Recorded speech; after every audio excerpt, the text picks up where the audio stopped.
palabras porque estoy anunciado como conferencia magistral o egregia o alguna palabra de este tipo que precisamente no encuadra lo que vamos a hacer aquí. Esta es una plática de Luz Emilia conmigo y de yo con ella sobre Ludwig Margules. Y creo que es una plática que tiene que empezar por el mero principio, porque no veo muchas, algunas sí, pero no muchas cabezas como las mías de pelo blanco, y creo que entonces hay muchos que no vieron sus primeras obras. Entonces quiero platicarles de eso un poco. Queremos platicarles de eso un poco. Pues sí, porque tú conociste a Ludwig Margules en los 60, ¿verdad, Alejandro? Cuando estabas estudiando en la Facultad de Filosofía y Letras y en realidad también en Arquitectura. Wow. ¿Y cómo fue que conociste a Ludwig? Pues alrededor de los 60, pero él había llegado antes. Es probable que eso sí, otras personas lo sepan con más claridad. Yo para explicar esto correctamente tengo que referirme a otra persona, a un director que estudió en la Facultad de Filosofía y Letras, que de hecho fue el primer alumno de la facultad que se recibió como director de teatro en la facultad. De esto no hay trazos, no hay vestigios, no se nombra en ningún lado de los libros de los que a esto se dedican, de los que investigan, de los que catalogan, de los que hacen este trabajo de historia. Él se llamaba Eduardo García Maínez. Este joven director, antes de ser director, estudió primaria y secundaria conmigo los 9 años, competíamos por sacar las mejores calificaciones, siempre ganaba él porque tenía muy buena conducta y yo no, pero en aprovechamiento ahí nos íbamos. Después él estudió en la preparatoria en otro lado y nos reunimos en arquitectura y era evidente que no tenía el menor talento para la arquitectura. Hacía planos con óleo sobre papel, cebolla y manila y cosas muy extrañas, muy feas, que él se dio cuenta y se fue a la Facultad de Filosofía. De alguna manera yo lo seguí también, por otras razones, yo sí dibujaba decentemente. Y ahí nos encontramos nuevamente y hacíamos teatro juntos. Habíamos trabajado en el teatro estudiantil preparatoriano. Allí hicimos por lo menos 2 veces el Fausto de Marlowe y otras obras especiales para los estudiantes que eran chamacos, muchachos de prepa y después de las facultades, teatro estudiantil universitario. Cuando conocí a Ludwig se nos unió en la Facultad de Filosofía y Letras. Se recibió, Eduardo García Maínez se recibió, hizo un posgrado en Alemania y regresó a México y regresó a la facultad. Y seguimos, fue la época en que empezamos a trabajar juntos. Ahí me preguntabas qué hacíamos. Uh-huh. Esto es bastante insólito, no lo conocen los muchachos que estuvieron aquí porque son muy jóvenes. Ustedes, con Eduardo García Maínez hiciste muchas obras de estas preparatorianas, creo que eran más de 15 obras hiciste con él, y en un momento dado tenían un proyecto, Eduardo, Ludwig y tú, de trabajar en teatro para obreros, salirse de los edificios teatrales e ir a buscar a la gente. e hicieron un proyecto con La Hormiga. ¿En qué consistió? ¿Cómo era Margules? ¿Cuál era también su intención, lo que él deseaba hacer con este teatro para obreros? En esta época estamos hablando de los años 60, si no es que 1960 particularmente. Primero hicimos un cineclub en lo que ahora es el Auditorio Che, y etcétera. Y conseguíamos películas, a veces dobladas, a veces con letreros en español y a veces sin nada. Yo recuerdo, por ejemplo, en una de las proyecciones de Madre Juana de los Ángeles, de este director, ahora no recuerdo, y pues no traía ni letrero ni doblaje. Entonces pusimos a Ludwig, le pedimos por favor que tradujera del polaco al español. Entonces se pasó la película y Ludwig, con un micrófono como este, empezó a decir: "Sprechen tragen es un verbo difícil de traducir". Y la película ya iba a la mitad y él seguía dando su clase de gramática. Es decir, era un amigo simpático que le hacíamos muchísimas bromas y que daba lugar a todo esto. Respecto al teatro de obreros, los obreros nunca nos quisieron. Hicimos todo lo posible por convencerlos.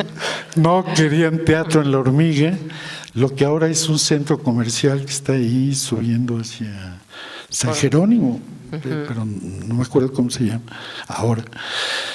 Bueno, ya todo eso ya no existe, eran tiempos en que había fábricas en Loreto. Por Loreto, sí. Loreto, exactamente. Entonces, luego tuvieron un proyecto con los teatros del IMSS, con el teatro del IMSS, y iban a poner una o dos obras ahí en la salida Querétaro. Bueno, las dos primeras obras. Ajá. Cuando Eduardo García Maínez regresó de Alemania, él fue el que consiguió ese trabajo en que nos encargaban a un director ya egresado, a Ludwig Margulis y a mí, que debo haber estado cerca también de terminar los estudios de arquitectura, de encargarnos del Teatro Cuauhtémoc del Seguro Social, echarlo a andar, de todo a todo. Entonces nos llevamos los repartos de la universidad, nos los llevamos a la Cuauhtémoc, no nos quisieron los obreros, pero el Seguro Social sí. Y ensayamos dos obras, las dos primeras obras. Nuevamente Fausto de Christopher Marlowe, que ya habíamos hecho en la prepa, y Margules dirigía algo de Lope de Vega, con el mismo reparto. ¿No era La Estrella de Sevilla en esa ocasión? Esa fue después en Tepoztlán. Poco después, sí. Estábamos ensayando cuando Eduardo se suicida. No sabemos por qué, nunca se supo. Decidió suicidarse. Y le agarramos cierto asquito al Teatro Cuauhtémoc, a partir de eso. Pero Ludwig, empeñoso, heroico, y con la caballería, tenemos que poner la obra que inició Ludwig, que fue el Fausto de Christopher Marlowe. Y la universidad nos abrió las puertas, nos dijo: pónganla aquí, pero no tengo otro espacio que el frontón cerrado de Ciudad Universitaria. Y fue conmigo, de las que trabajó conmigo, fue la segunda apuesta. Quiero decir que la primera, para que no se nos vaya, fue una con teatro universitario que dirigimos de la Facultad de Filosofía, pero se estrenó en el Teatro de Arquitectura una obra de Brecht, el Círculo de Tiza caucasiano, ahora le pusieron la nueva versión, el Círculo de Yeso, para el caso es lo mismo. Y fue el primer encuentro realmente de trabajar directamente con Ludwig, que insistía en hacer un círculo de tiza que fuera brechtiano, pero no brechtológico. Hasta la fecha todavía no sé cuál es la diferencia. Creo que quería quitarle esa carga didáctica, ilustrativa de factores morales, etcétera, etcétera, y dejar más desnuda que la obra hablara por sí. Una prima suya hizo el vestuario, hicimos una escenografía con los elementos mínimos que se iban necesitando en la puesta, y realmente tuvimos tiempo de ensayar un lenguaje nuevo, escénico, caminos de luz por los que se marcaba el recorrido, bajaban cosas del telar, simbólicas. Creo que fue una apuesta muy bonita, la verdad. Era una apuesta muy bonita. ¿Y cómo era la relación en ese momento con él? Porque, bueno, en estas conversaciones me has llegado a decir que ambos estaban descubriendo, era un momento en el que había una enorme colaboración, de pronto casi una codirección, o de plano no tanto. No, él hacía lo suyo, yo hacía lo mío, pero sí había la idea de aprender. Los dos estábamos estudiando teatro. Él estudiaba con Wagner, etcétera. Yo también me metí a las clases de Wagner, de Ruelas, de Solórzano, y además tomaba clases de historia del arte que me servía para mi carrera de arquitecto, etcétera. Estábamos juntos mucho tiempo, y pues así era Ludwig. Llamadas a las 4 de la mañana. Creo que no debías haber puesto la puerta a la izquierda, sino a la derecha. Ludwig, lo hablamos mañana. Sí, ahora voy a tu casa y mañana lo seguimos platicando, claro. Sí. Él tenía esta idea de pensar en todo, mascullar todo, darle vueltas. Cuando lo aprobaba, empezar a desaprobarlo todo, etcétera. Sí. Sí, pues era una relación muy intensa, porque era estar trabajando largos periodos, además, y darle muchas vueltas al fundamento ideológico, estético, y eran unas reflexiones muy profundas de leer, interpretar el texto, y pues tú resolver en planos, en principio, el problema del espacio. Muchas opciones para que él escogiera, ver qué realmente quería. O sea, él te decía, yo quisiera un espacio abierto de esta manera, tú le hacías bocetos, se los presentabas, y ya después entraban. Él no ponía lo que quería en términos espaciales o visuales o de este tipo, sino metafísicos, filosóficos, etcétera. Alguna vez le proyecté una casa, por ejemplo. Voy a poner un ejemplo que ilustra esto. Y le dije, aquí va a haber agua, como una fuente. Yo no quiero fuentecitas mariconas. Pero un día se me ocurrió decirle, vas a tener abajo una pila bautismal. Eso sí me gusta. Era la misma. Lo que tenía un significado, claro. Pero bueno, dijo, era una fuente, ¿no? Reflejaba la escalera, se veía muy bonito. Bueno, una de las puestas esta de la que hablabas en el frontón, que se había hecho ahí Don Gil de las Calzas Verdes, y que fue un año antes o 2 años antes, quizás, con Arnold. Tienes esta puesta, he visto los bocetos, y había unos que estaban proyectados para el interior del teatro del IMSS, supongo. Y luego es este espacio completamente distinto. Y uno de los distintivos de Ludwig era la búsqueda de tener un diálogo con el presente continuo. O sea, en sus obras había siempre había una tensión entre el dolor y el poder, y un diálogo muy crítico con su tiempo. ¿Cómo? Y con su mujer, con Lidia. Sí. Bueno, ¿Alguien de aquí, de los que estamos aquí, vio la puesta? Del doctor Fausto, que se hizo en 1966 en el frontón abierto. No, nadie la vio. Bueno, es una lástima que haya nacido tan tarde. El frontón cerrado, que ha estado cerrado todo este tiempo, de verdad, en Ciudad Universitaria, es un espacio gigantesco, alargado, altísimo. Y por un lado. Por otro lado, la época que vivíamos en aquel entonces era una tensión constante entre la carrera armamentista y la Guerra Fría. Unos hacían armas que podían matar 2 veces a la humanidad entera, el otro hacía 3 y dependía de que alguien apretara un botón. Y así estaban las cosas.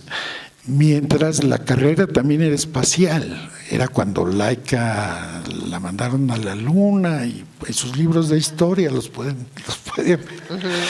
Yo lo tuve que vivir y él también. Entonces para Ludwig era una declaración de que la ciencia, el conocimiento era algo diabólico que se había puesto para los humanos entre la extinción y demás. Y era algo que se palpaba. Y eso es a lo que jugó y jugamos en el frontón cerrado. A poner realmente un reflejo torres lanzacohetes que por otro lado daban un gótico precioso, porque los cohetes son góticos, todo el mundo lo sabe.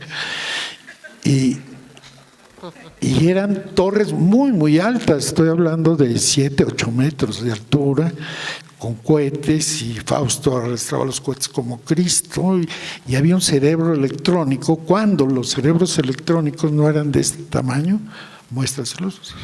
De este tamaño no eran. Eran cuartos y cuartos, cuando todo esto empezaba, y esa fue la obra segunda que hice segunda, sí, ¿no? Y hay fotos allá afuera de esta obra, son impresionantes las fotos. No hay fotos, sí, están ahí, son fantásticas. Luego, otra de las... Se fueron sumando otros colaboradores a ustedes como Vladi y Marcos Curtix en un momento dado. Porque después de el doctor Fausto hacen A Puerta Cerrada de Sartre. Bueno, esto sí. Bueno, fue después lo pinta, no, primero Sartre, sí. A Ludwig mucho. Mientras el autor de A Puerta Cerrada pide que no hay espejos, lo dijo, llena de espejos, eso. O sea, la idea es contra el autor, hacer lo que el autor no quería. Que la gente dice el autor, Sartre, que el infierno son los otros. Sí, pero ¿cómo? ¿Verdad? No son 3 personajes que no. Entonces estaba Vietnam, pon fotos de Vietnam, niños con napalm, espejos, retratos de los actores desnudos, una violencia tremenda, y bajo esas premisas que a él le interesaban, hice la escenografía y él hizo la puesta. Iba en contra del autor. Lo mismo pasó con la siguiente. Severa. Sí, porque me decías, Severa A Puerta Vigilancia. Cerrada la quiso hacer como Genet. Y luego Severa Vigilancia la quiso hacer De como Genet Sartre. la hizo como Grotowski. Sí, como Grotowski, exacto. Sí, sí, está encantado con eso del teatro ritual. Y a mí me pidió pues algo sencillo, una cárcel catedral. Una cárcel, sí. Y tuve que hacerla con espejos, con barrotes de plata, con cosas muy extrañas. Que duplicaban el espacio del teatro, lo hacían infinito a base de espejos. Y bueno, entonces había censura, ahora no la hay, no tan directamente. iba un señor y a ver la obra y la aprobaba o la desaprobaba, alguien de gobernación, y Ludwig, aterrado, es la maldad lo que va a ver este hombre. ¿Qué hacemos, Alejandro? Pues nada, para esa escenografía y para esa apuesta, para pagarse a los actores, vendió su coche. Y luego lo volví a comprar, lo volví a vender, y así se la pasó financiando todas sus obras, o muchas de sus obras. En este caso fue terrible, porque llegó el señor de gobernación y qué bonito, ¿sabes? Sí, empezó la obra y se quedó dormido. Entonces sufrió Ludwig muchísimo, porque se le durmió el sensor. Fue un desprecio gigantesco, digo, era un cuestionamiento mayor a la obra. Antes de esta obra también hubo un incidente muy importante en tu relación con Ludwig, que fue la tragedia española de Thomas Kidd, que Héctor Azar te pidió que hicieras pues la adaptación del CUT, de lo que era el ECO, un teatro en el patio, y tú hiciste la adaptación y la iba a estrenar Ludwig con la tragedia española de Thomas Kidd.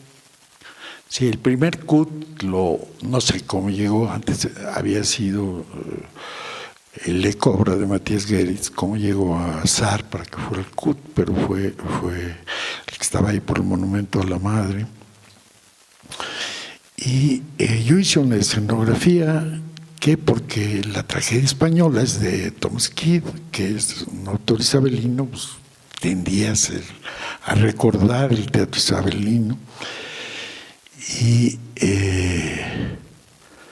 Ludwig dirigía, yo no estaba en México, y a Azar le pareció espantoso, le pareció vulgar, era la palabra, ¿no? Que hiciera las batallas en judo o karate, ¿no? Y no lo dejó estrenar por eso. El CUT lo estrenó Héctor Azar con una obra suya después. Y el teatro, en cambio, le gustó cómo quedó y lo llamó Teatro Isabelino. Duró mucho tiempo hasta que entró Cleta y todo este lío, y hasta ahora se ha restaurado como era el cabaret del ECO de Geritz. Y luego llevó a Azar ese formato del teatro isabelino al Cadac, que es lo que me contabas. Bueno, pero en esa época viene Grotowski a México y tú tienes un encuentro con Ludwig y Grotowski. ¿Cómo fue ese encuentro entre Ludwig y Grotowski? Fue cuando trajo el Príncipe Constante, precisamente al Foro Isabelino. Al Foro Isabelino. Y Ludwig lo invitó a cenar, no se imaginan ustedes dónde, arriba de la torre latinoamericana, para que viera toda la ciudad, ¿no? A Grotowski.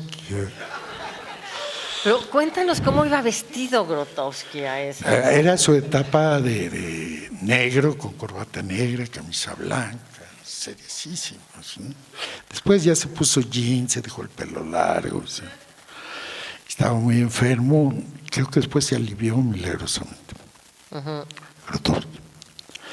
Y no, bueno, lo poco que me tradujeron, los intereses de Grotowski andaban por cualquier lado, menos por el teatro, ¿eh? Traía estas inquietudes espirituales y le interesaban otras cosas. El teatro era un vehículo, claro, un camino, ¿no? Que quiso ir a Cuernavaca y ver a Gurdjieff y que no sé qué, con Iván Illich también se había interesado. Bueno, entonces, en todo este tiempo, digamos, en estas puestas en escena, ¿cuál crees que podrían haber sido puntos de conflicto con Ludwig a la hora de tomar decisiones?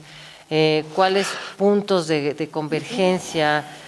¿Qué te unía y qué te separaba de Ludwig en estos años?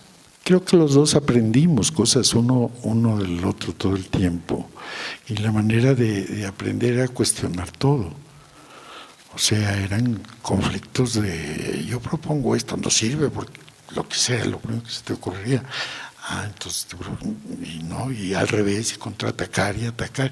Era muy fastidioso, era muy difícil, pero valía la pena.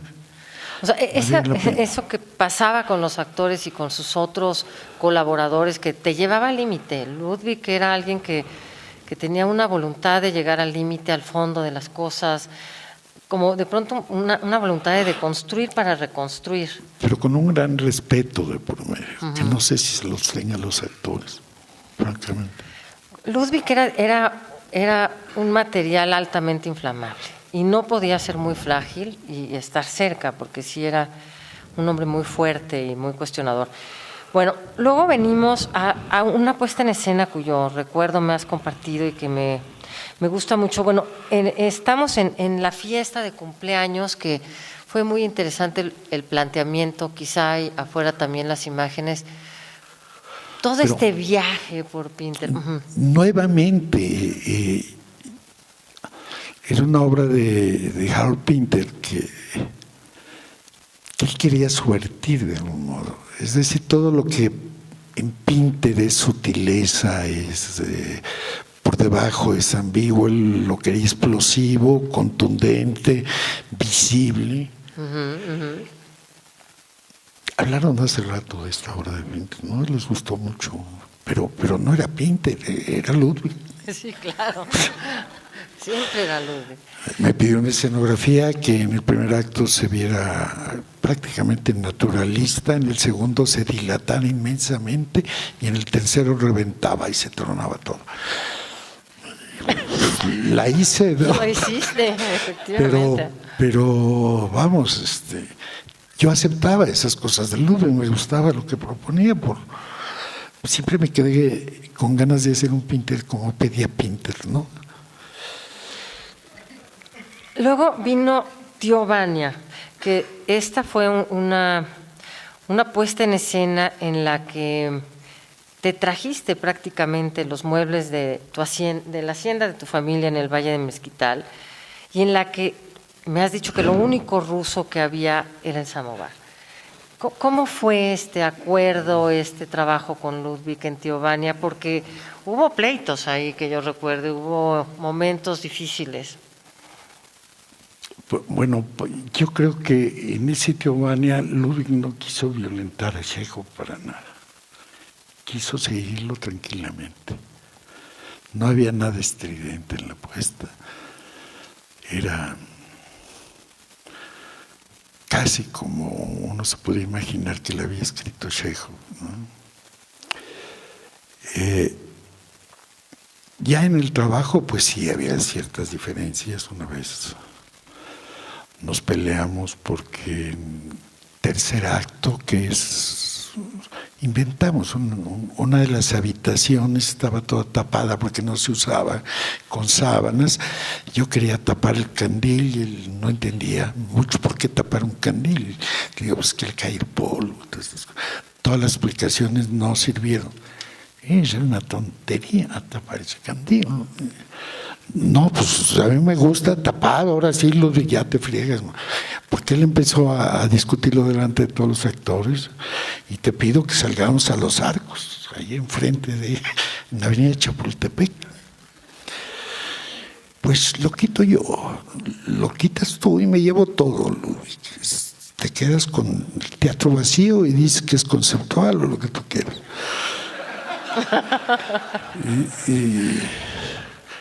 ¿Cómo hacemos? No nos vamos a agarrar a golpes, ¿verdad? Pues no, Ludwig, echamos un volado. Se lo gané, pero lo quitó de todos modos.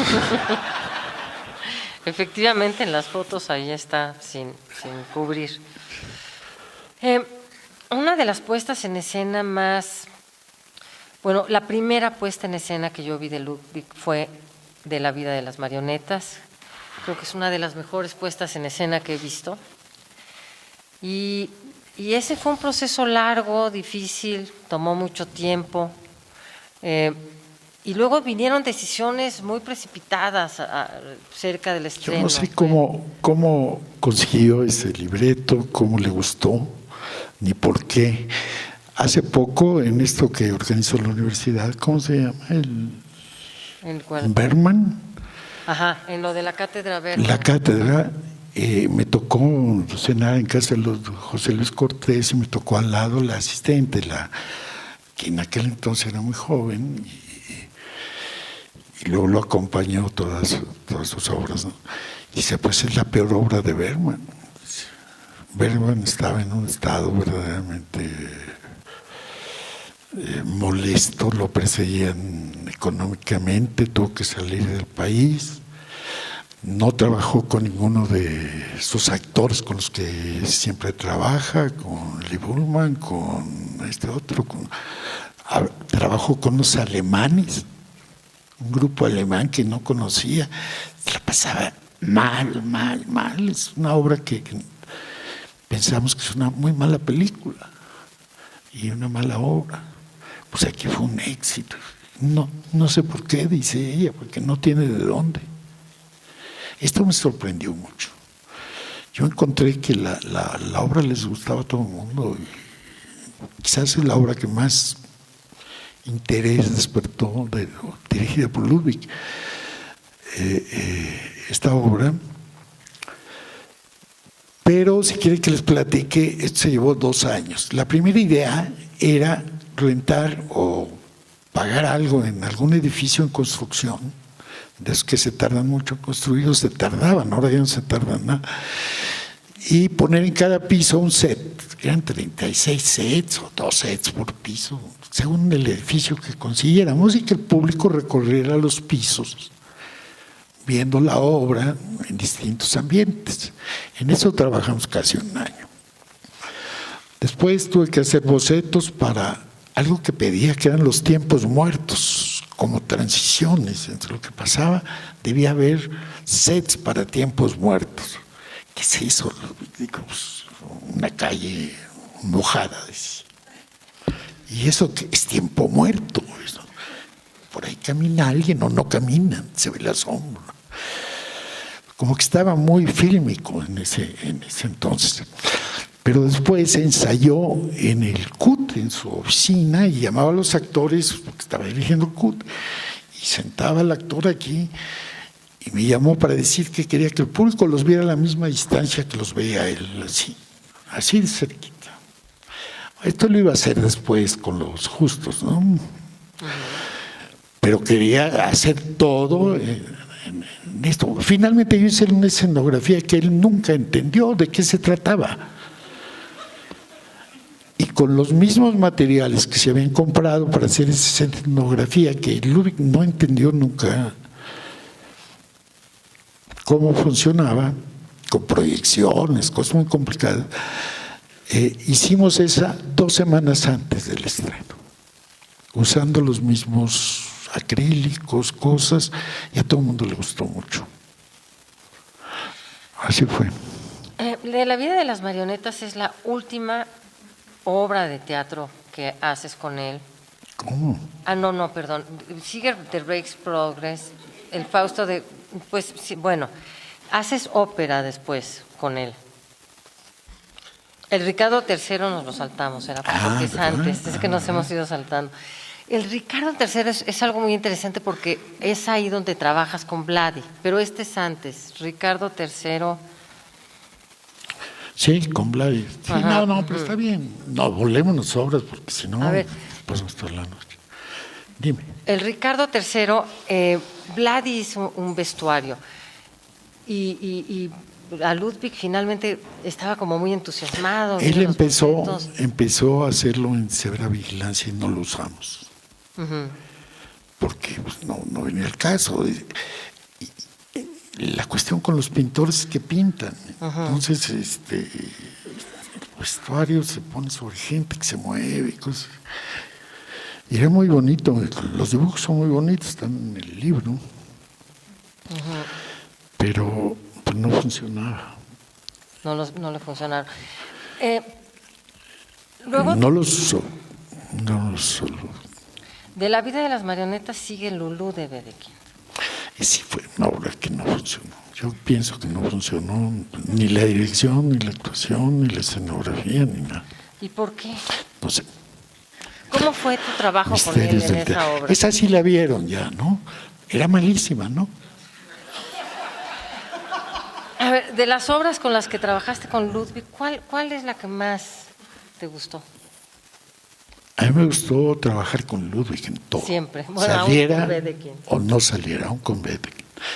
Sin embargo, respeto mucho la primera, El Círculo de Tiza. Uh-huh. Aprendimos los dos muchísimo haciendo esa obra juntos. Y nos quisimos mucho a partir de eso. Él hablaba muy bien de mí y yo hasta ahora me atrevo a hablar un poquito mal de él. No es hablar mal, es decir, cómo traducía. También tradujo en las Olimpiadas, consiguió una chamba en las Olimpiadas. Lo que pasa es que a la mitad de la carrera decía, ¿y para qué corren estos idiotas? ¿Cuál es el sentido de correr? Lo corrieron, ¿no? Pues sí. Eso no es hablar mal de Ludwig, es describirlo. Luego, ahora sí, después de Lulú viene un periodo. ¿Por qué no hablamos de ópera? De ópera, pues es lo que viene después, sí. Ya, de la ópera. Éntrale a la ópera. A ver, la primera que hiciste fue The Rake's Progress, ¿no? No, Fausto. Fausto, sí, en 80. Es que aquí está, sí. Están muy cerca, las hiciste muy cerca. Sí, una Fausto, de otra.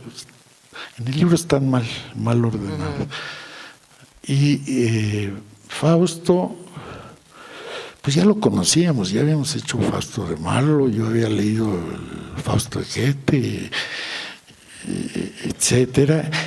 Nacho Toscano, que dirige entonces ópera, me habló y me dijo, oye Alejandro, tengo muy poco dinero, quiero invitar a Ludwig. ¿Qué hacemos? Fausto, siempre el comodín Fausto sale. Y pero yo había cometido en una puesta de ópera, la primera que había hecho, la primera ópera que hicimos, todos los errores del mundo. Todos, pero todos, de verdad, y aprendí muchísimo. Y es la única manera de aprenderla, más que uno no debe aprender en Bellas Artes. Ese era el problema. Y Fiona Alexander, que diseñó el vestuario, había puesto pelucas naranjas al coro y toneletes que combinaban con el color de la peluca, cosas bellísimas. En los dibujos se veía bellísimo. Pero el día que se lo probó el coro, aquello era la Pasión de Iztapalapa. El coro rechonchito, ¿verdad? Que venía a ponerse eso, con bigote negro y peluca naranja. Entonces pedimos que se quitaran los bigotes, ¿no? Porque, pues, no, ¿verdad? Estamos en el Renacimiento, ¿qué onda con los bigotes? Pues no, porque sindicalmente logramos, no, sí, logramos que se pusieran curitas color carne. Fue lo más que logramos. Después de esa terrible experiencia con Fausto, que fue atroz, yo juré no volver a vestir a nadie de medievo, ni con escudos, ni lanzas, ni todas esas cosas. Y Nacho me dice, entonces, ¿qué hacemos? Pues la ponemos en la época del compositor, porque ni modo que bailen vals con escudos y lanzas, como había hecho yo en mi primera ópera, ¿verdad? Qué horror. Y dice, bueno, y Ludwig aceptará un pago poquito. Pues, yo creo que sí, digo, no hay dinero, nunca hay dinero. Pero bueno, llamaron a Ludwig, ¿cuánto nos vas a cobrar, Ludwig? Algo así como $1,000,000 de pesos, que una fortuna, o nada. Ay, gracias, Ludwig. Nada. Le aceptaron su propuesta de nada. Pero no se hizo con vestuario de la época del compositor, sino empezó por los romanos, creo, y acabó con los 30, una cosa así de a través del tiempo. Fausto a través del tiempo. Y había escenas pues que había que hacerlas divertidas, ¿no? Porque no había otro remedio, ¿no? Entonces, comedia y de repente sí había cosas. Muy interesante, la primera ópera que hice con Ludwig. Pero no sé por qué Juan Ibáñez los llamaba operópatas. Gente que estaba encariñada con el jardín encantado de Margarita. Yo leía y leía el texto, pero ¿por qué un jardín encantado? Pues la seducen por pobreza, es pobre, le regalan trajes, joyas. ¿Por qué? Y la puse en un cuarto patio de Berlín, así, tristísimo, con una Margarita. Y eso no les gustó. Me estaban esperando a la salida para pegarme, en serio. Y Ludwig me arrastraba a dar las gracias. Pues no, la mitad aplaudía, pero la otra mitad lanzaba cosas. Generalmente no las llegaban, entonces todas les caían a los músicos, ¿no? Pero me agarraba en la mano y aguanta, cobarde. Se le ocurrió salir a dar gracias en todas las funciones, ¿no? Sí, bueno. Y recibir. Los golpes y los gritos y aguantarse. Los jitomatazos. Y bueno, de aquí es de donde sigue The Rake's Progress. The Rake's Progress era una ópera que los operópatas no conocían. Entonces nos dimos el lujo de poner un video pornográfico. Sí que... Nadie dijo nada. Los que se quejaron fueron los técnicos. Porque todas las cosas que tienen en sus cuartitos, aquí no hay. Playboys y demás aparecían en escena y eso no estaba bien. Nos hicieron un movimiento los técnicos, pero el público estaba feliz. Ahora, bueno, la última obra que haces con Ludwig es Aura. Sí, dejamos de trabajar en teatro un buen rato. Y en 89 trabajamos juntos en la ópera de Mario La Vista de Aura. ¿Cómo fue ese proceso? Bien, sin problemas, con Mario La Vista al lado. Y el maestro Tovar ya fue. Escribió la primera versión y era imposible, duraba 3 días tocar eso. Entonces hubo que hacer otras así. Oye, Alejandro, bueno, aquí hay un contraste y una diferencia entre trabajar con Ludwig dirigiendo teatro y trabajar con Ludwig dirigiendo ópera. ¿Cómo era la aproximación de Ludwig a los actores en ópera y cómo, digamos, había un contraste, había... Claro, pues Ludwig no sabía cantar, no les podía decir cómo. Pero era un melómano. Entonces, sí, se metía mucho en la composición. Rake's Progress era muy complicada porque empezaba en el vestíbulo. Era una cosa muy, muy interesante, muy bonita. Y tenía una coreógrafa que tenía cuadriculado el espacio de Bellas Artes con letras y números, y me marcaba todos los días los movimientos, y yo tenía el mismo cuadrito y sabía dónde poner la luz, sin tener que echarme todo el ensayo todos los días, ¿no? Porque cambiaba mucho. Ensayó bastante todas estas óperas. ¿Y por qué dejaron de trabajar juntos, Alejandro? ¿Qué pasó ahí? Él quería hacer escenografía. ¿Y tú no querías dirigir? Nunca he querido dirigir, me prometí a mí mismo no dirigir, trabajar con directores. Me gusta trabajar con directores. Pero la escenografía a veces es dirigir. Siempre. Entonces, pues sí había una tensión ahí. Pero, ¿se dio una tensión en un momento dado mayor de la que había habido antes?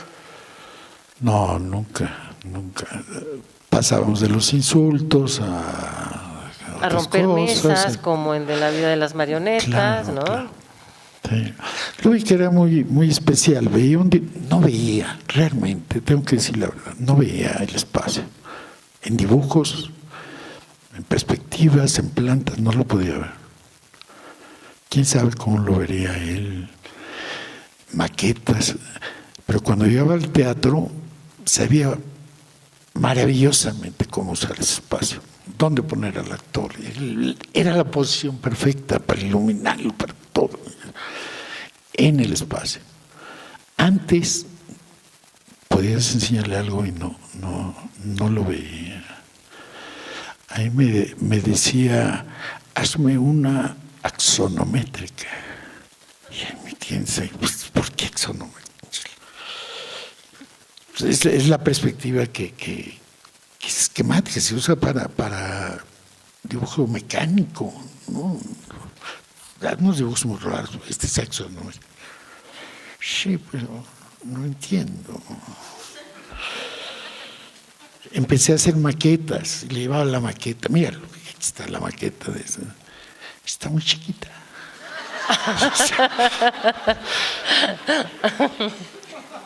Era imposible. Pero llegaba al espacio y lo manejaba divinamente.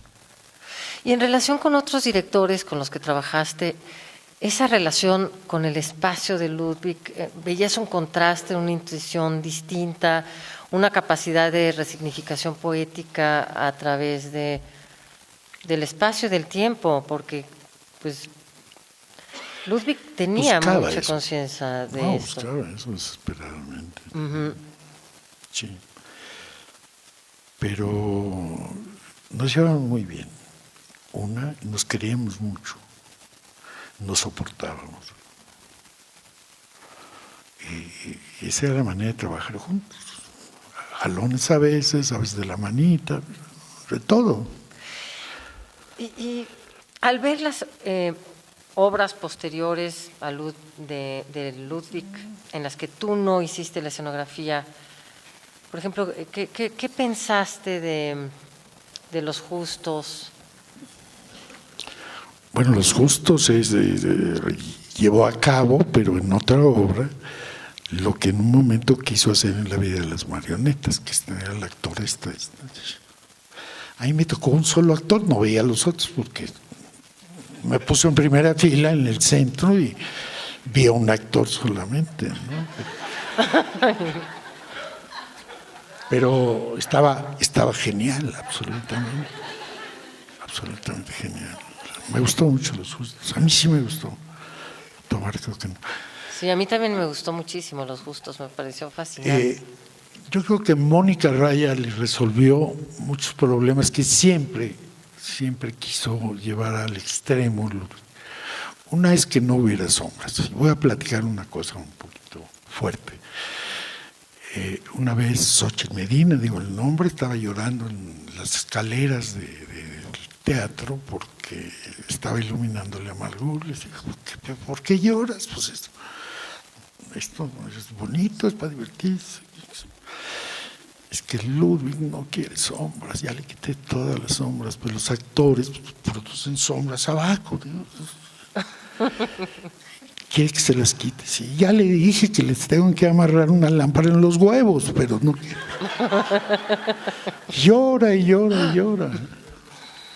Y Mónica lo hizo con luz neón, una cosa plana, espantosa que hizo la León. Porque yo sospecho que el inicio de todo esto es que alguna vez oyó, no, lo sabía muy bien, que los expresionistas usaban sombras. A partir de ahí dijo que quiero hacer un teatro sin sombras, por llevar la contra. ¿Sí? Antiexpresionista. ¿Te acuerdas de ese Shakespeare? Ajá, claro, sí. Bueno, a mucha gente le gustó. ¿A ti no? No, claro que no. Pero me gustó lo de Los Justos, debo reconocerlo, y me gustó mucho Cuarteto. Cuarteto me encantó. ¿Qué cualidad es la que más te llamaba la atención de Ludwig como director de teatro? Pues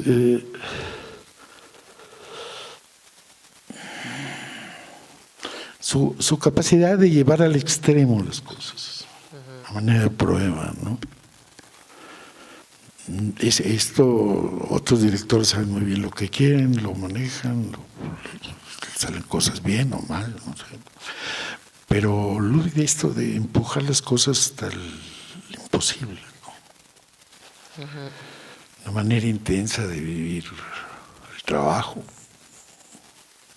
Todo, Intensísima, ¿no? intensísima. Sí. Bueno, pues creo que el público puede ser que tenga muchas preguntas y este sería el momento de preguntarle a Alejandro. Sí, sí, por favor. Pues Que nos haga abrimos pregunta. al público que quiera preguntar algo, a menos de que quieras decir algo antes, Alejandro. No, no, no. A ver, ¿nadie tiene una pregunta? ¿Y por qué con ¿Qué nosotros sí? pasa? Todos preguntaban. ¿Qué ya les respondimos todo? Me parece muy difícil haber respondido todo, ¿no? Están cansados. Sí, están cansados. Pues bueno, sí.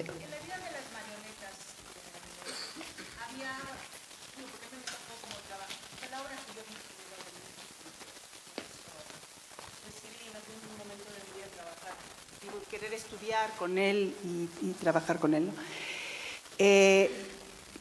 Por ejemplo, todos estos efectos que había de la lluvia y demás, ¿no? No había lluvia en la vida. ¿No había de las lluvia? marionetas. Sí había agua en las ventanas, ¿cómo no? No, nunca llovió. Ay, Dios. Donde llovió fue en Chekhov. Digo, Giovanni. perdón, en Chekhov. Perdón, Ahí sí llovió. en Chekhov, dije mal. Es en Chekhov. Por ejemplo, toda esta lluvia, digo, porque después había como toda esta cuestión de los efectitos, a lo que él mencionaba cuando estudié con él, ¿no? O sea, en ese momento, o sea, ¿cuál era como la intención? ¿Por qué de pronto esas cuestiones de un realismo? Yo creo que Chekhov escribió en una época realista. Y dentro del realismo una cosa muy especial, Chekhov. Toda esta tensa del profesor vestido de citadino en el campo, de la ridiculez de los zapatos que trae, en el calor que está haciendo, en el verano, cuando hay estaciones bien marcadas, cada acto es un... debe sentirse el sopor, la enfermedad, la no salida de ese rancho o de esa hacienda. Y mientras el otro anda con la muchacha guapa y tiene todo el dinero y sale de las... etcétera. Todo esto se colma en ese primer acto, ya en el segundo, perdón. Ya no se puede más y de repente llueve. Y esta lluvia aligera, aliviana todo y cambia la manera de actuar de los personajes y se juntan ya se me olvidaron los nombres. Elena con la otra y se sinceran y todo va bien y va a tocar el piano y sale el profesor y dice no se toca, se abren las ventanas. Todo eso es dramático. Todo es la obra. ¿Por qué no hacerla? ¿Por qué cortarlo? A mí me encantó, pero después me preguntaba, o sea... No se veía como efectito. Ahora Ludwig dijo, si vas a poner lluvia, ponla poética. ¿Cómo es poética, Ludwig? Si se ve, que no se oiga. Y si se oye, que no se vea. Esa era su idea de poesía. Bueno, cada quien tiene sus ideas. A ver, ahí. Sí.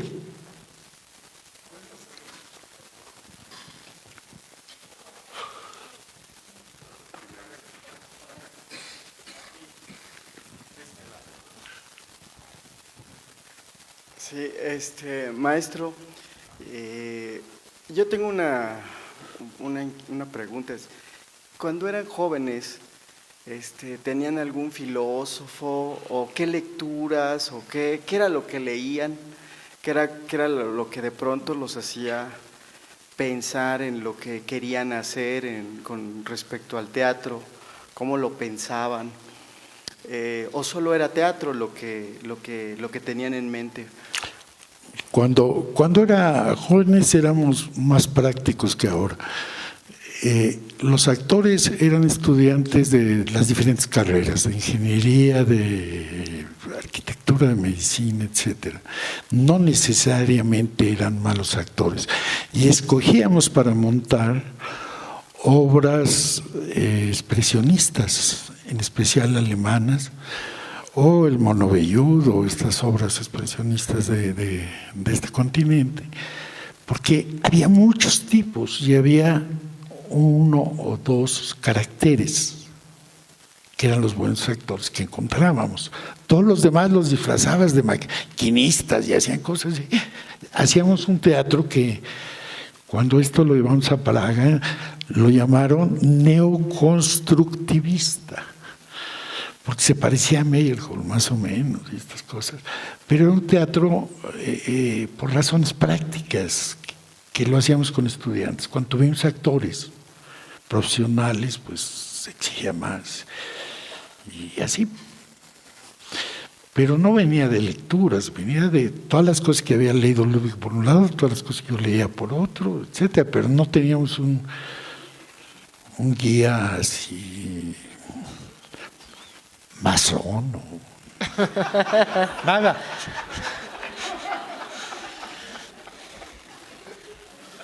A ver, ahí hay otra pregunta. Sí, gracias. Recuerdo que cuando se presentó Cuarteto ahí en la colonia Roma, el maestro Margules puso una iluminación a propósito de la iluminación, y eran simples tubos de neón, y estaba él maravillado por su descubrimiento. Entonces me gustaría saber qué fue, por qué no utilizó otro tipo de iluminación como la que procedía, digamos, en otro montaje, no lo sé. Pues Gracias. quién sabe, hay que preguntarle a Mónica Roya.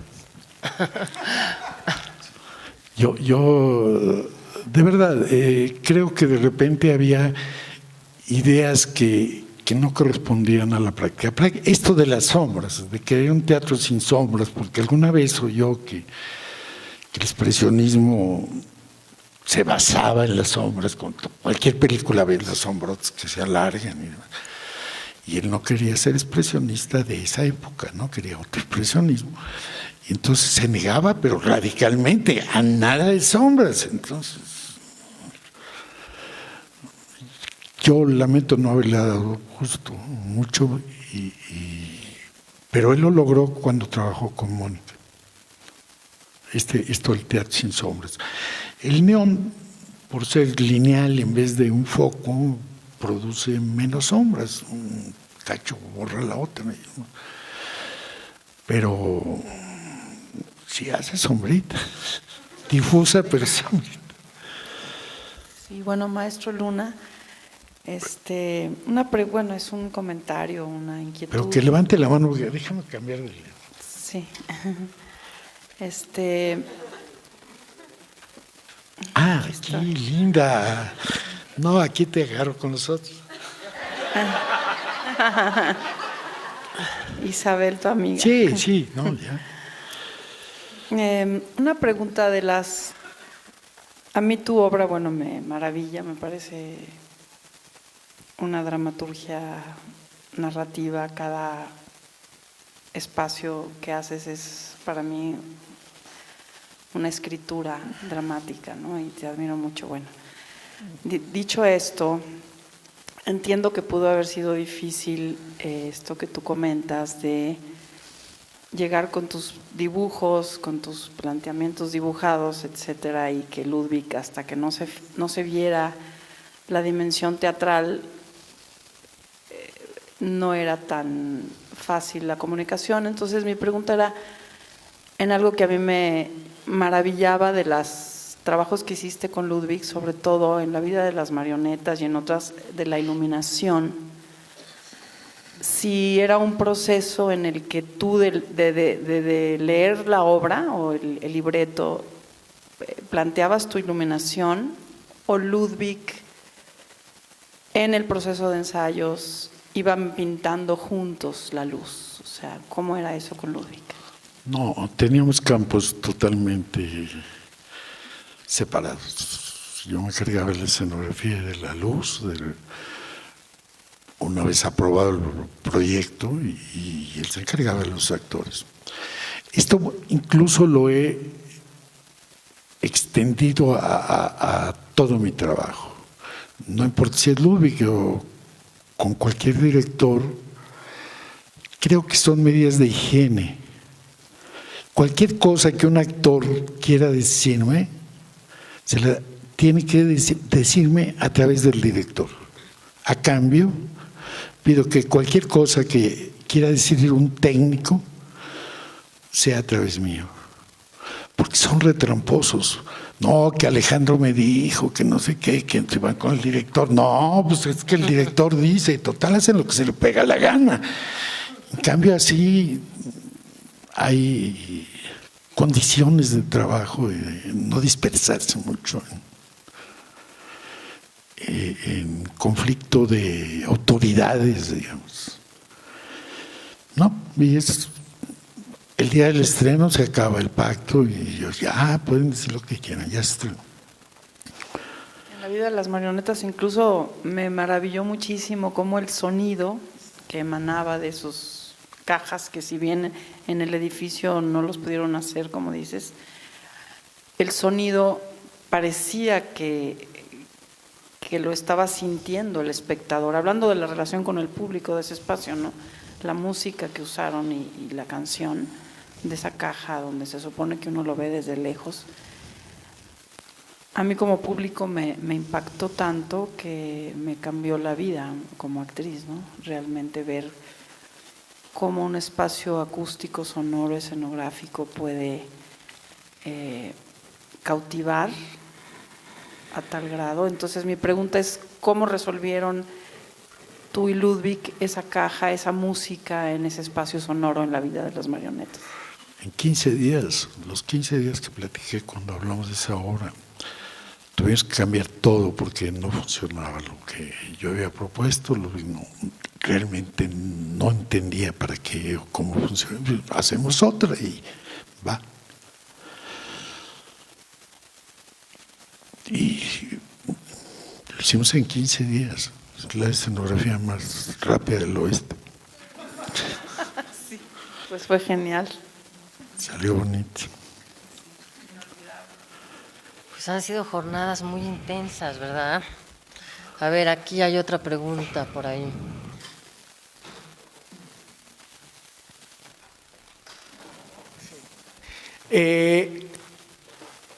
Me interesa mucho escuchándote y también oyendo las mesas anteriores, el tema de la búsqueda y de el aprender y de este tiempo para desmenuzar los montajes es una constante en la obra de Margules, creo que también en la tuya, maestro. El teatro actualmente es muy distinto en muchos sentidos, sobre todo en cuanto a condiciones para poderlo generar. En términos de búsqueda, a mí me interesa saber qué tan largos eran los procesos, el tiempo que tenían de repente. A lo mejor en 15 días se resolvió, pero todo el trabajo anterior, pues quizás también… Claro, estaba ahí. Estaba ahí, sí, en el sistema, ¿no? Y esa sería una inquietud pregunta. Y la otra, ¿cómo cabe, sobre todo para los que tuvimos a muchos maestros que vienen directamente de Margules, vienen directamente de estos procesos, de este teatro, con un rigor que de repente es muy complicado actualmente mantener en términos de los tiempos de estreno, del tiempo que dura una temporada de 10, de 8 funciones, ¿no? de todo el contexto que pues está cambiando. Estamos en un momento donde el teatro también tiene que encontrar la manera de mantenerse en este rigor y en esta búsqueda, en mi opinión. No, pues te está preguntando a ti. Sí. A los dos también puedes opinar tú, Luis Emilio. Bueno, pues sí. Como esta es mía, pero bueno, va. No, pero no es que hubiera tanto tiempo más que ahora. Por lo menos en la universidad, que era donde más trabajábamos, el tiempo es el anual, es decir, se hace la programación anual de lo que se va a presentar en el año, la tiene que firmar y aprobar alguien, y jerarquizar los ensayos porque no hay dónde, o porque los actores son los mismos, o por lo que sea. Es decir, no hay 2 años para preparar una obra, no existe eso, en ningún lado. En este país no hay previsión. En otros lugares tú puedes decir, dentro de 5 años voy a hacer una ópera en tal parte, porque está ocupado todo el tiempo, o por lo que sea, ¿no? Aquí no, se te atraviesa un cambio de sexenio, o la bancarrota total, no hay modo de planear. Tiene que ser en corto tiempo. Pero ese es uno de los factores, punto. Y por ejemplo, en cuanto al proceso de que se les ocurría una obra juntos, de ahí a que se programara más o menos, pues, ¿puedes hablar algo de ello? Sí, claro. En eso sí éramos democráticos. Es decir, él quería poner una obra, la que a él le gustaba, y yo quería poner la que a mí me gustaba. Y algunas veces las resolvimos, bueno, vamos a hacer las dos, pero primero la mía. No, pues ese era otro volado también que había que echar y discutirlo mucho y demás. Al principio, por cómo se dieron las cosas, las primeras obras me consultaba de 2 obras cuál me gustaría hacer, por ejemplo, o cosas por el estilo. Sus dudas me las echaba a mí y lo que yo dijera él iba a hacer lo contrario. Cosas por el estilo, básicas, ¿no? Ok, muchas gracias. A ver.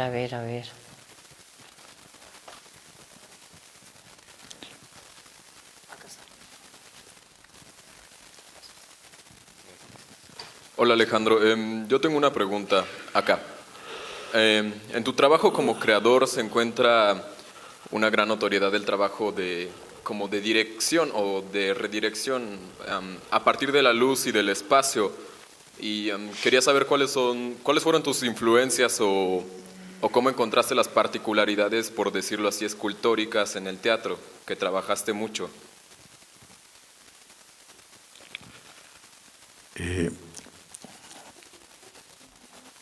Yo creo que no entiendo bien la pregunta. No, pero déjame tratar de organizarme. Yo a lo mejor estoy cansado. ¿Qué quieres saber? Yo con mucho gusto te lo digo, pero me preguntaste como 3 o 4 cosas, ¿no? A partir de todo tu trabajo, que no sé, la materia creo era mucho la luz y el espacio, ¿cuáles fueron tus influencias para lograr desarrollar todo este planteamiento o cómo te diste cuenta de...? Mira, sí, te refieres al estilo, es decir, lo que caracteriza a cada artista, digamos. Sí, y más bien cómo problematizabas esto, porque en mucho lo desarrollaste aquí en México. Todo. Sí.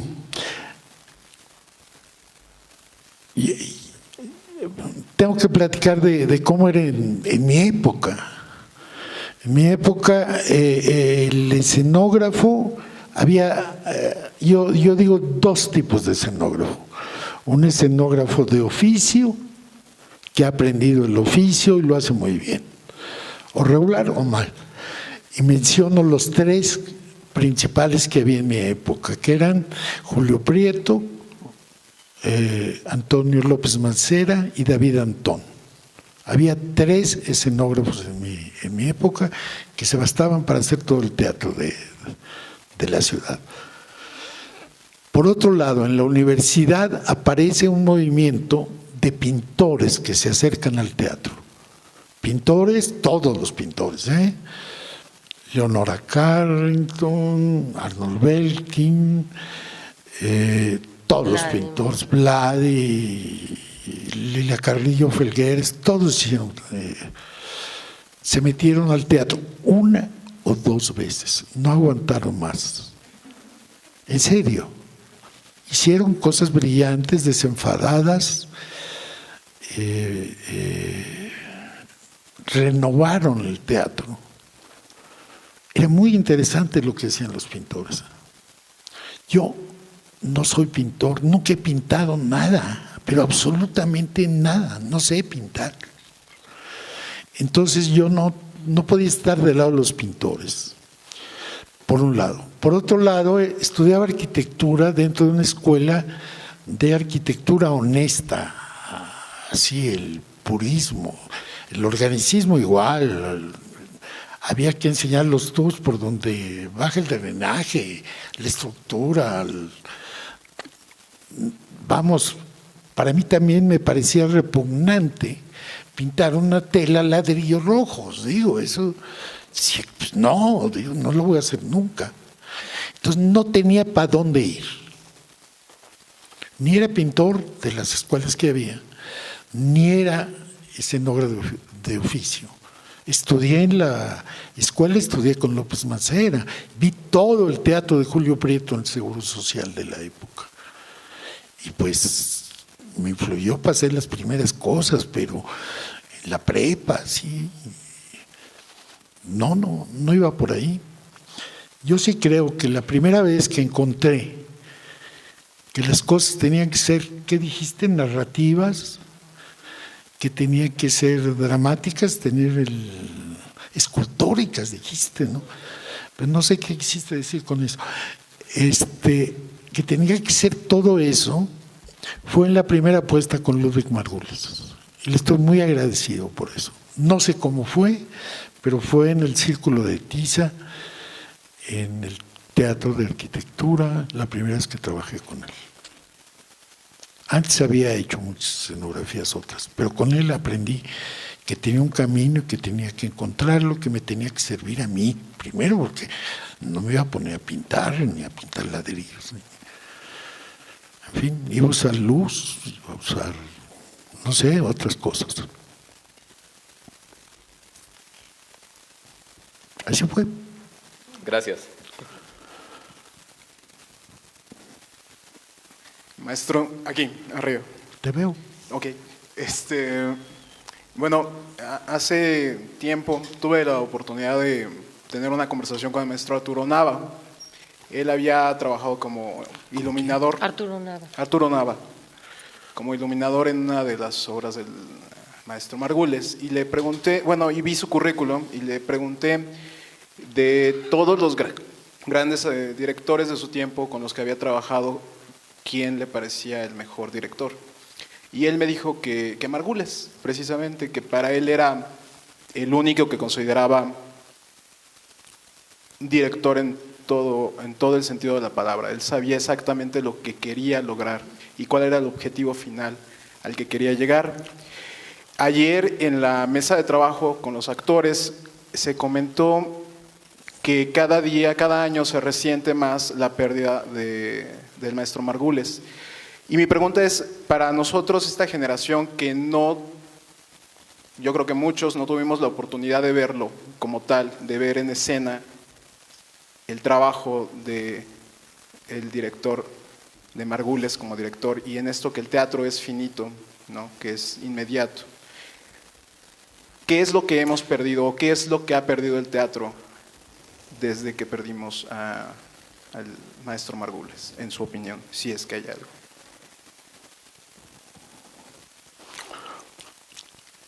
Bueno, yo creo que el teatro no sé si afortunado o desafortunadamente, no es eterno, se transforma y vive en cada generación de una manera diferente. ¿Qué se ha perdido? Mucho. ¿Qué se ha ganado? También mucho. Todos sus alumnos, o sea, todos están trabajando en teatro, todos sus actores, etc. Contestando eso, pero por encima de eso quisiera platicarte algo de, ¿cómo se llama?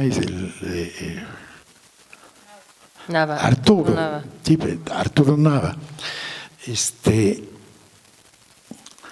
Una vez se me acercó Arturo, que es excelente maestro de dibujo, excelente maestro de dibujo, es gran maestro, pero de veras. Y me dijo, Ludwig quiere aprender a dibujar. Híjole, le dije, bueno.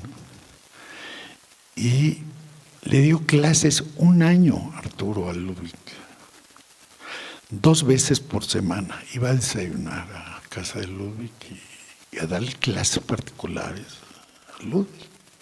Le digo, ¿y aprendió? No, pero no sabes cómo aprendí de dirección.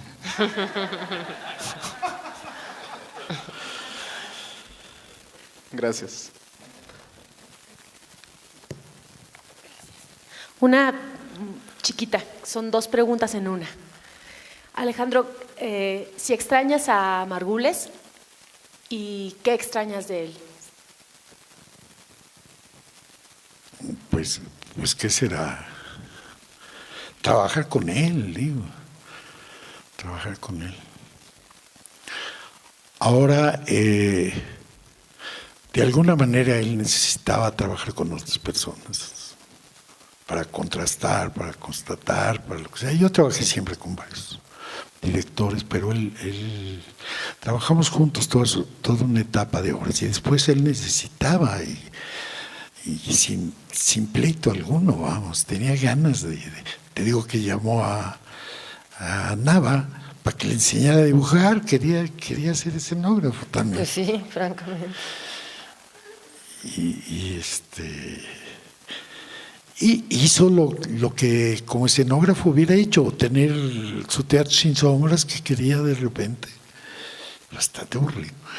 Y el muro con los actores aquí pegados y lo elemental del cuarteto, pero basado todo en una actuación fuertísima, ¿no? Y hizo lo que estaba buscando, ¿no? Esas son las que vi, no vi otras que hizo después también. Camino Rojo a Zabaiba, no la vi, o sí la vi, pero no me gustó. No estaba bien, ¿no? No estaba bien, creo, no sé. ¿Tú la viste? Pues sí la vi, lo que pasa es que las exigencias actorales de Ludwig requerían actores más maduros para esa obra, ¿no? Era uno de los problemas que tenía.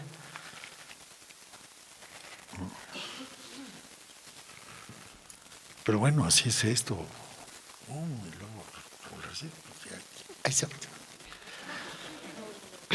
¿Alguien más quiere preguntar algo?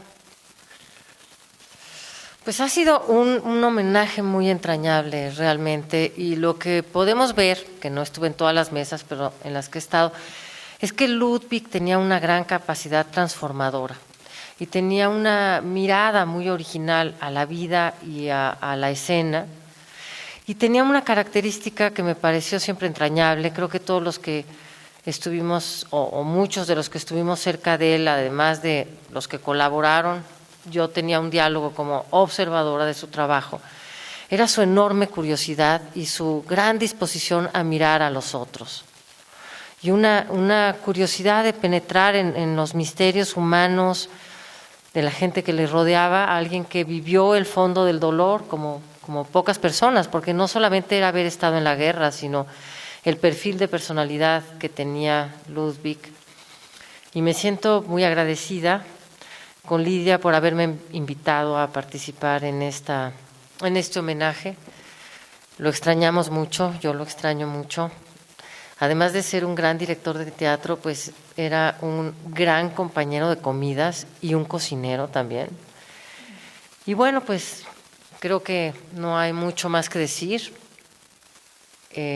Supongo que pasaremos a clausurar estos intensísimos y maratónicos y muy importantes 2 días para recordar, revalorar y reconocer el trabajo que, pues todo el legado que nos ha dejado Ludwig.